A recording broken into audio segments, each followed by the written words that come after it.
Hi, this is Poonam Sharma and welcome to Sadbhavna news. पूर्व मुख्यमंत्री कमलनाथ ने कहा कि भारत महान नहीं, अब भारत बदनाम है। हालत ये है कि विदेशों में अब भारतीय ड्राइवरों की टैक्सी में कोई बैठने को तैयार नहीं है। इस स्थिति के लिए पीएम मोदी और उनकी केंद्र सरकार जिम्मेदार है। मोदी की सरकार को केंद्र में 60 साल 30 मई को पूरे हो रहे हैं। उन्हें जवाब देना चाहिए, बताना चाहिए कि क्या देश नारों पर ही चलेगा?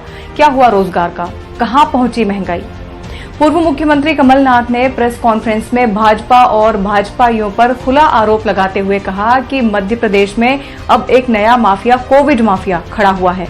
मैंने माफिया के खिलाफ शुद्ध का युद्ध अभियान चलाया था, लेकिन अब भाजपा नेता वेंटिलेटर, बेड, इंजेक्शन बेच रहे हैं। जिस गड्ढे में प्रदेश धकेला जा रहा है, उससे निकलना बहुत बड़ी चुनौती है। एमपी की 70% अर्थव्यवस्था कृषि आधारित है, लेकिन स्थिति यह है कि मिडिल क्लास नीचे घसीटा जा रहा है, लोअर क्लास गरीब और गरीब क्लास भिखारी बन रहा है।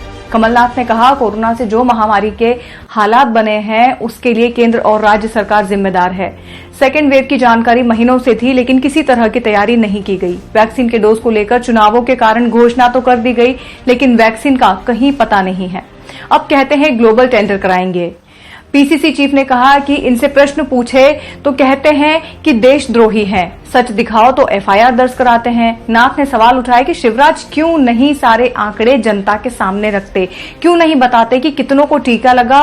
अगर वो सॉफ्टवेयर नहीं बना पा रहे हैं तो मैं बनवाने को तैयार हूं। कमलनाथ ने कहा कि भाजपा धर्म के ठेकेदार नहीं है, धार्मिक हम भी हैं, लेकिन हम शो नहीं करते। उन्होंने कहा, मैं कहीं भी धार्मिक स्थल जाता हूं तो भाजपा के पेट में दर्द होता है।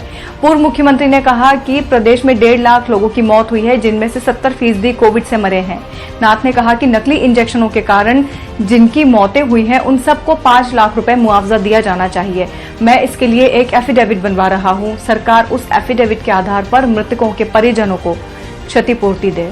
कमलनाथ के बयान पर मुख्यमंत्री शिवराज सिंह चौहान ने पलटवार किया है। उन्होंने कहा, कमलनाथ ने मानसिक संतुलन खो दिया है।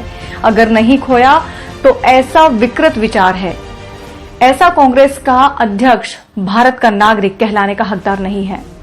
कमलनाथ जी की जांच करानी चाहिए। सोनिया गांधी को उन्हें पार्टी से बाहर कर देना चाहिए।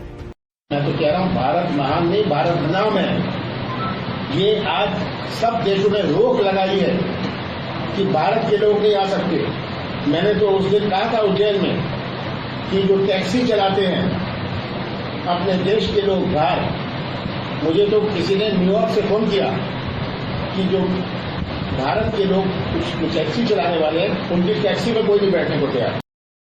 Powered by Arthros Clinic, a dedicated center for arthroscopy and sports injuries.